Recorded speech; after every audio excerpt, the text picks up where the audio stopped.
We love that song. Yeah, so we got to get it in our player, you know? Put it in the player so we can listen to it in the player. I know. Play it again. Okay, Yeah. so it is time for What to Watch, and Mufasa the Lion King hits theaters next week, but Marcus Allen's giving us an early look at the movie. That's right. He sat down with the cast and crew to talk about the prequel to this beloved Disney tale.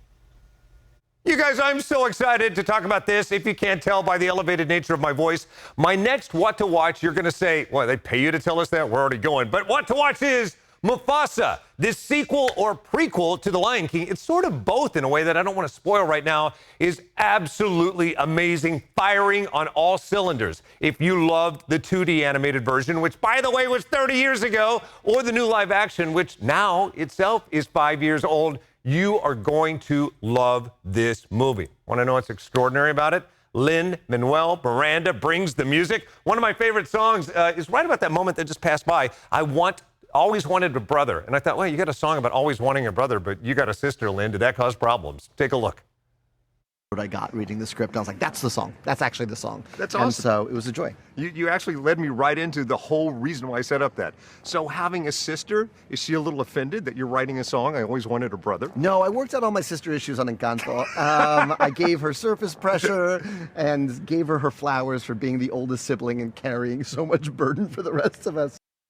It's so funny. Who knew? Who knew he's already worked that out in his previous movies? All right, so Timon and Pumbaa return, and they are funny as always. Billy Eichner is Timon, and Pumbaa, played by Seth Rogen, very funny in this. And when we first meet up with the two of them, they are babysitting, and I thought, oh, this is an extraordinary line of questioning for the two real guys. Take a look. When we first meet you two, Timon and Pumbaa are reluctantly babysitting. Can you relate to it? Was there a time in your life? Tell me one time in your life where you probably weren't the best babysitter. Oh, so many times. I've never been asked to babysit, and for good reason.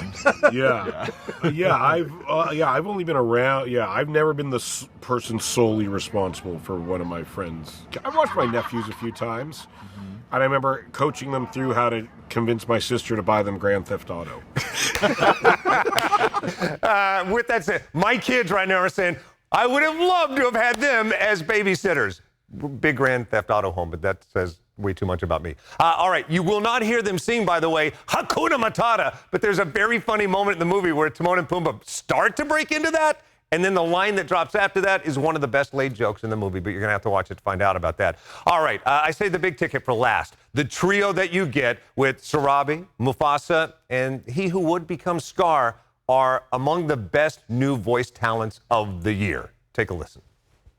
This movie is kind of challengers, if you think about it. You're gonna set him off. You're gonna set him off. Whoa. Challengers. Challengers. Interesting point of view. Yeah. I think we. Well, I think I know who she would be, but between you.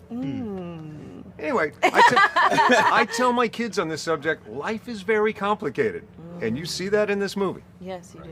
For each of you, what's the moment in the script that really first spoke to you or said, I love it, they've got it right, this is the journey told well? Yeah, I think that you just made a really beautiful point there, and that is one of the first things that I said to Barry after watching the film.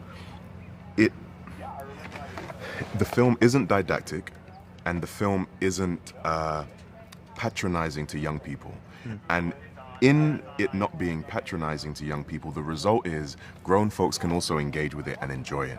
And I think you're right. One of the things it engages with and wrestles with is the complexities and the nuances of navigating personal relationships and how that can play out. So I think that's a really beautiful point.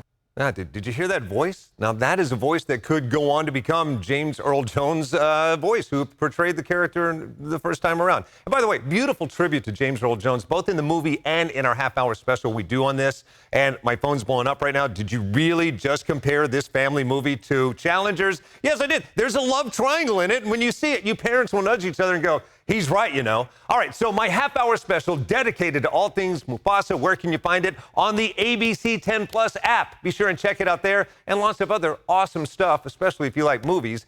Check out Take a Look. In the meantime, that's What to Watch. Have a great holiday season at the movies. Back to you.